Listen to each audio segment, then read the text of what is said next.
აი ახლა უკვე მსოფლიოს ჯანმრთელობის ორგანიზაციის ჯანმოს დაავადებათა კლასიფიკაციის მე-11 გადახედვაში არ არის ეს შესული როგორც ცალკე დიაგნოზისა, აი გარკვეული ადიქციური, ასე ვთქვათ, ქცევების დიაგნოზებში, სპეციფიურ, ასე ვთქვათ, მდგომარეობებში უკვე ნახსენებია, აღწერილია. სოციალური მედიის გამოყენების, ასე ვთქვათ, პრობლემური გამოყენება ანგნებავს social media use disorder, ასე ჟღერს. თუმცა ცალკე დაავადებად არ შედის.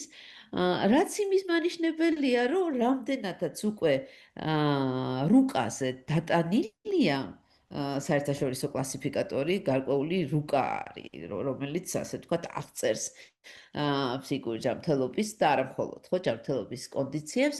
ეს ნიშნავს, რომ უფრო მეტი კვლევა იქნება, უფრო მეტი მტკიცებულება შეგროვდება, უფრო მეტი მცდელობა იქნება, რომ აი ამ აღწერის საფუძველზე ეფექტური დახმარების მეთოდები, ასე ვთქვათ, იყოს მოძიებული.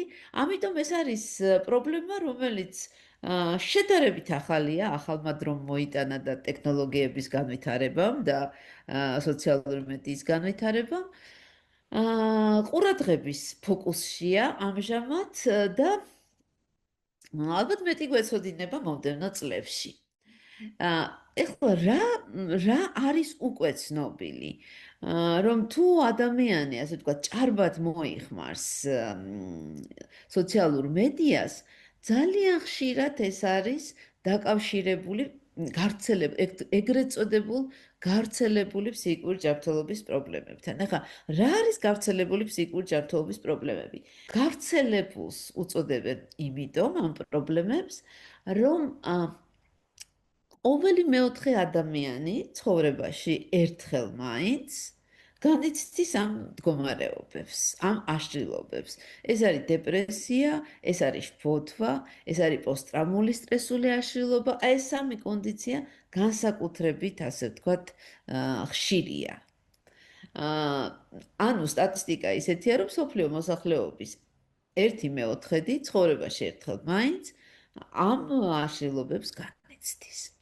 აი ახლა ძალიან ხშირი არის დეპრესიასთან ერთად, მაგალითად, სოციალური მედიის ჭარბად გამოყენება, ზოგადად გავრცელებული ფსიქიკური აშლილობის პრობლემებთან დაკავშირებულია ეს ამბავი.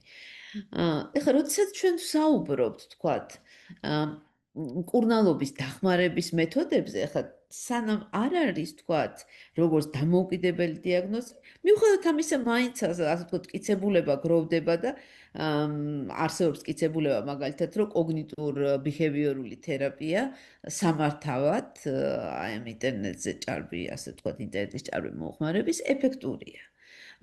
არა მარტო ვთქვათ, mindfulness-ზე დაფუძნებული, ვთქვათ, ტექნიკები არის ეფექტური. მოგეთ, მთელი ბატარეა არის მეთოდების, რომელიც ცდილობს, რომ მართოს ეს მდგომარეობა. მაგრამ რამდენად ხელმისაწვდომი არის სერვისები საქართველოში, ალბათ უფრო ეს ამ პრობლემაზე უნდა ვილაპარაკოთ, ვისაუბროთ, როდესაც ვსაუბრობთ ვთქვათ, იგივე სოციალური მედიის პრობლემურ მოხმარებას bis შემთხვევაში დახმარებას.